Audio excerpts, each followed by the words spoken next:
Pagi itu begitu cerah. Di dalam kereta, Abila duduk sambil tersenyum. Setelah sekian lama menanti, akhirnya, ia berhasil mendapatkan pekerjaan baru. Sesampainya di depan kantor, Abila berdiri menatap gedung megah itu dengan penuh harapan. Namun tiba-tiba, dari arah pintu terdengar suara seseorang memanggil namanya. Begitu mendekat, gadis itu langsung memeluk Abila dengan penuh semangat. Ternyata, dia adalah Tafasya, sahabat lamanya. Dengan wajah gembira, mereka pun berjalan bersama memasuki kantor. Sepanjang perjalanan menuju ruang Human Resource, mereka berbincang akrab seperti dulu. Tafasya pun mengaku masih tak percaya bahwa kini mereka bisa bekerja di kantor yang sama. Abila berterima kasih karena Tafasya yang telah memberinya informasi lowongan kerja. Akhirnya mereka sampai di ruangan HR. Di sana, seorang wanita sedang sibuk dengan ponselnya. Tafasya pun langsung menyapa, "Bu Sofi." Lalu memperkenalkan Abila sebagai teman yang ia ceritakan tempo hari. Bu Sofi menatap Abila dan tersenyum kagum. Dengan nada tegas namun hangat, Bu Sofi pun berpesan, "Kalau ada cowok yang coba macam-macam sama kamu, jangan ragu untuk lapor, ya." Kemudian ia meminta Tafasya untuk mengantar Abila ke ruang Pak Kris.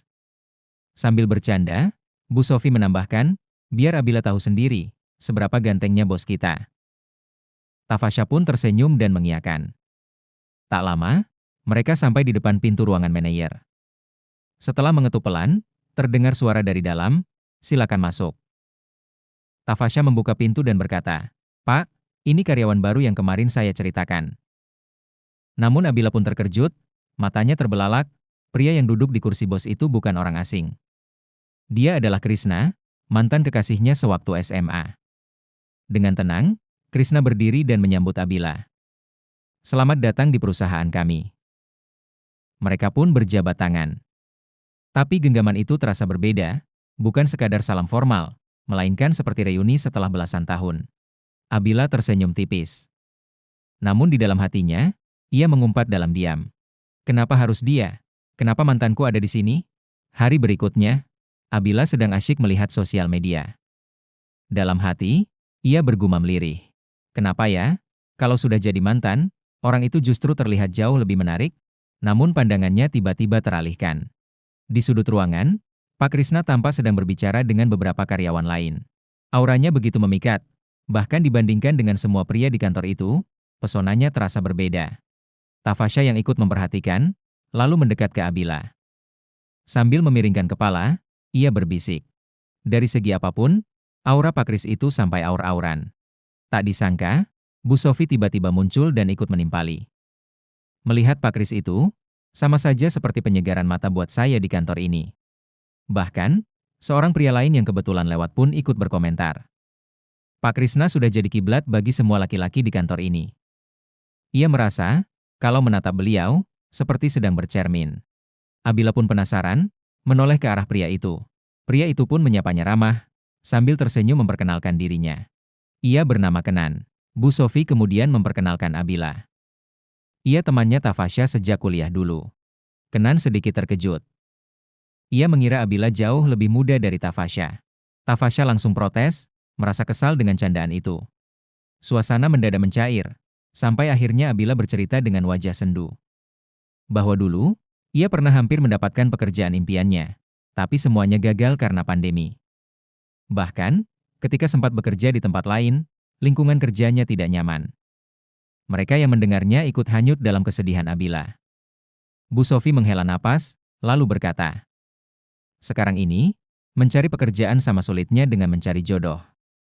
Kenan menimpali dengan bijak. "Anggap saja kesialan yang lalu sebagai pelajaran. Jalani saja semuanya, meski penuh rintangan." Tafasya merangkul Abila erat, memberi semangat. "Pokoknya, kalau sudah di sini, kamu bakalan nyaman kok." Bu Sofi tersenyum hangat, menambahkan, "Betul. Yang penting adalah masa kini."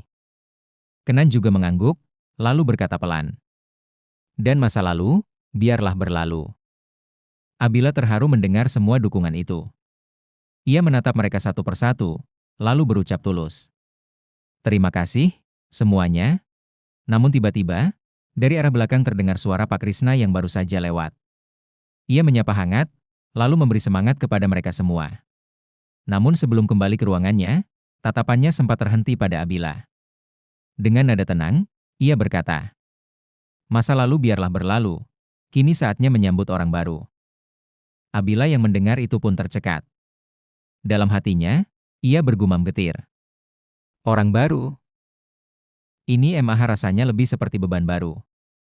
Keesokan harinya, di sebuah kafe yang cukup ramai, Abila datang dengan langkah tenang. Ia memesan kopi hot americano untuk dibawa ke kantor. Kasir yang ramah segera melayani, mencatat pesanan sambil tersenyum.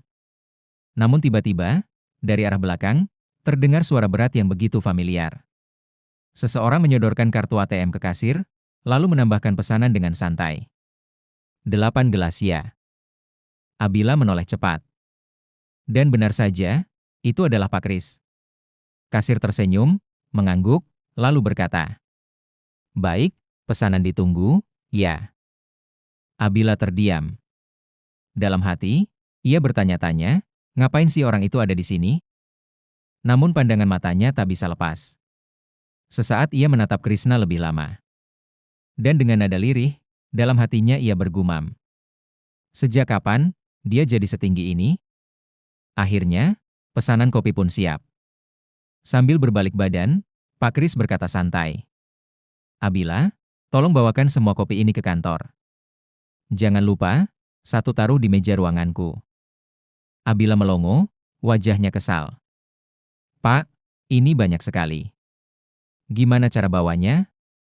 Namun Pak Kris hanya tersenyum tipis, lalu berkata singkat, "Semangat, ya." Tak lama kemudian, Abila menerima pesan singkat dari Pak Kris. "Segera ke ruanganku." Abila yang kesal hampir membalas dengan nada tidak formal. Tapi buru-buru ia hapus pesannya. Lalu menggantinya dengan bahasa sopan. "Baik Pak, segera." Sesampainya di ruang manajer, Abila dipersilakan masuk dengan nada serius. Pak Kris memberi instruksi. "Abila, tolong antarkan dokumen ini ke Pak Edi." Bagian finance, Abila menerima. Lalu bertanya, "Pak, ruangan Pak Edi di sebelah mana, ya? Saya masih belum hafal." Pak Kris tersenyum tipis menjawab, "Lantai 10, gedung sebelah. Karena kamu masih baru, jadi tidak ada salahnya kalau kamu sambil belajar tata letak kantor." Namun di hari itu, Abila mengenakan sepatu heels. Mau tak mau, ia berangkat dengan langkah berat. Namun apes, lift yang akan dipakai menuju lantai 10 sedang diperbaiki. Terpaksa, ia harus menaiki tangga. Sambil mendaki, Abila bergumam dalam hati, "Ingat Abila, cari kerja jauh lebih susah daripada naik tangga." Namun keringat bercucuran. Akhirnya, ia sampai juga di ruang Pak Edi. Dengan napas tersengal dan kaki yang masih bergetar, ia berkata, "Pak, ini ada dokumen dari Pak Krishna." Pak Edi menerima, menatap dokumen itu dengan heran. "Dokumen? Coba saya lihat." Bukannya ini tadi. Sudah saya terima langsung dari Pak Krishna?" Abila terdiam, wajahnya pucat. "Apa? Jadi, dari tadi aku cuma dikerjain?" Kesabarannya pun pecah. Dengan emosi, ia membanting dokumen dengan keras di lantai. "Pak Krishna!" teriaknya penuh amarah. Sementara itu, di ruangannya, Pak Krishna duduk santai. Sambil meneguk kopi, ia pun tersenyum tipis. Seolah ia sudah tahu persis bagaimana ending dari permainan kecilnya itu. Sesudah dikerjai Pak Krishna, Abila pun kembali ke kantornya. Saat berada di ruang tamu kantor, telepon dari ibunya masuk, menanyakan kabarnya. Ketika itu, Abila sedang menempelkan plester di kakinya. Ibunya pun penasaran, lalu bertanya apa yang sebenarnya terjadi. Dengan tersenyum, Abila menjawab santai, "Gak usah khawatir, Bu. Cuma lecet kecil kok." Namun, sang ibu langsung mengomel.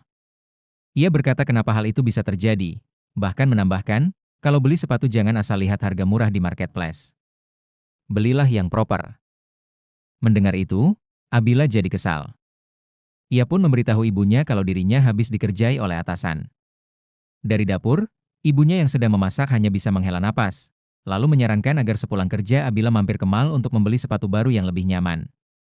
"Urusan uang biar ibu yang transfer nanti," ucap sang ibu. Mendengar tawaran itu, Abila langsung menolak. Seharusnya aku yang beliin ibu sepatu, bukan malah sebaliknya, katanya dengan nada tegas. Tapi sang ibu hanya tersenyum hangat lewat suara, berkata bahwa ia tidak pernah merasa keberatan meskipun Abila sudah bekerja. Kalau Abila bahagia, ibu juga ikut bahagia. Ucapan itu membuat Abila terharu. Dengan suara lirih, ia berkata, "Aku kangen sama ibu." Sang ibu pun menjawab lembut, "Ibu juga kangen. Tapi jangan terlalu memaksakan diri, nak." Kalau Krishna tahu, pasti dia juga sama khawatirnya dengan ibu. Ucapan itu membuat Abila kaget seketika. Ia tidak menyangka ibunya menyebut nama Krishna. Sang ibu pun menambahkan, ia bersyukur karena sekarang Abila berada satu kota dengan Krishna.